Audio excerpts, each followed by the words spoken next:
Renards, hiboux, chouettes, loups, ces animaux sont actifs essentiellement la nuit. Pourquoi? Quels sont leurs secrets pour évoluer dans l'obscurité? E=M6 vous dit tout sur ces mystérieux animaux qui vivent la nuit. Pour observer ces animaux nocturnes, direction le parc animalier de Sainte-Croix en Moselle. Le jour, ils sont apparemment tranquilles.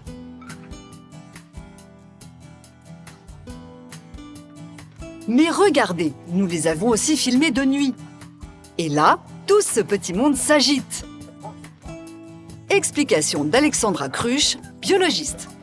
Un animal nocturne, c'est un animal qui fait ce qu'un autre animal fait le jour, mais il le fait la nuit tout simplement. La nuit, un animal nocturne chasse, mange, se reproduit ou marque son territoire. Mais pourquoi ne dort-il pas comme la plupart des animaux? Parce que les autres animaux qui pourraient entrer en compétition avec lui pour des proies ne sont pas là, parce comme ils sont actifs le jour, la nuit ils se reposent, donc ça laisse tout le champ libre. Ils ont donc moins de concurrence et surtout, ces animaux nocturnes se sont adaptés au mode de vie du plus grand des prédateurs, l'homme. Parce que l'homme ne va pas les chasser, l'homme ne va pas les persécuter, donc ils se sont mis à sortir la nuit. C'est donc pour être tranquille que ces animaux vivent essentiellement la nuit. Mais pour être performants, même dans l'obscurité, ils sont dotés de sens très particuliers. Il est 23 heures. Nicolas Coussy, spécialiste des canidés, nous emmène voir un légendaire prédateur nocturne. Ah donc si le petit et moi, on va aller voir les loups. Écoutez ces hurlements. Que signifie-t-il? Là concrètement, ça a servi de marquage de territoire. Ça renforce les liens entre individus pour créer vraiment un phénomène de groupe avant de partir par exemple à la chasse. Chasser, une activité qu'ils font exclusivement la nuit. Et pour se repérer dans le noir, l'un de leurs atouts, ce sont leurs yeux. On voit les yeux qui brillent, c'est juste dû à des cellules, on appelle ça un tapis clair. Il a un super pouvoir, on imagine un miroir. Et donc ce petit miroir a la puissance de doubler la capacité de lumière qui est reçue. Donc le loup va maximiser le peu de lumière qu'il y a dans la nuit. Lorsqu'elle entre dans l'œil des loups, la lumière va se réfléchir comme sur un miroir. Elle rebondit alors sur les cellules photosensibles de la rétine, les bâtonnets. Cette surprenante arme, les renards l'ont aussi, tout comme nos chats domestiques. Autre atout de ces prédateurs pour circuler dans l'obscurité, leur odorat incroyable. Donc le loup, on va dire qu'il a 22 fois plus de pouvoir olfactif que nous humains. Et c'est principalement dû à une fosse nasale qui va être déjà d'elle-même beaucoup plus grande que celle de nous humains, si on regarde ce que j'ai ici. Un nez plus grand que le nôtre, mais pas que. Regardez l'intérieur de ce museau de loup. Et à l'intérieur de sa fosse nasale, il y a quelque chose de complètement différent de nous humains. Nous, si on regarde dans notre nez, hormis les poils, notre muqueuse est plate. Lui, il a à l'intérieur tout un tas de reliefs, ce qui fait que ça provoque encore plus de surface pour réceptionner les molécules odorantes. C'est ce qui lui permet de sentir beaucoup plus de choses que nous humains. Grâce à cet odorat, un loup peut sentir une proie à plus d'1 kilomètre. Alors que nous, les humains, ne sommes capables de sentir l'odeur d'un lapin que si nous l'avons sous le nez. Et les canidés ont un troisième atout pour chasser dans le noir, leur ouïe.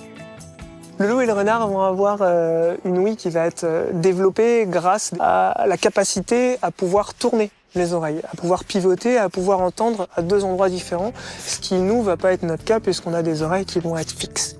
Vision adaptée à la vie nocturne, super odorat, ouïe très développée, les loups et les renards sont équipés pour évoluer la nuit.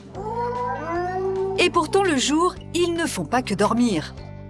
Ils ont aussi appris à être actifs pour trouver de la nourriture chez nous, les hommes. Quand on protège nos troupeaux, on a une tendance à un petit peu plus protéger aussi de nuit, parce qu'on sait que c'est des animaux qui ont une tendance à chasser un petit peu plus la nuit. Pour s'adapter aussi, on se rend compte qu'ils s'attaquent aussi de plus en plus de jour. Donc ils s'adaptent totalement à leur environnement et aussi à la présence humaine sur ces environnements-là. Intéressons-nous maintenant à ceux qui évoluent presque exclusivement la nuit, les chouettes et les hiboux. Comme tous les rapaces, Ils ont un plumage qui leur permet de voler sans faire de bruit. Idéal pour chasser, surtout la nuit. La caractéristique principale du plumage est d'avoir un plumage très duveteux. En plus, sur le côté, pour les plumes de l'aile, il y a des petites découpes qui forment un petit peigne. Et c'est ces petites découpes-là qui vont fendre l'air et rendre le vol silencieux. Écoutez, notre spécialiste prend une plume de hibou grand-duc et une plume d'oie. Vous allez voir que la plume d'oie fait du bruit.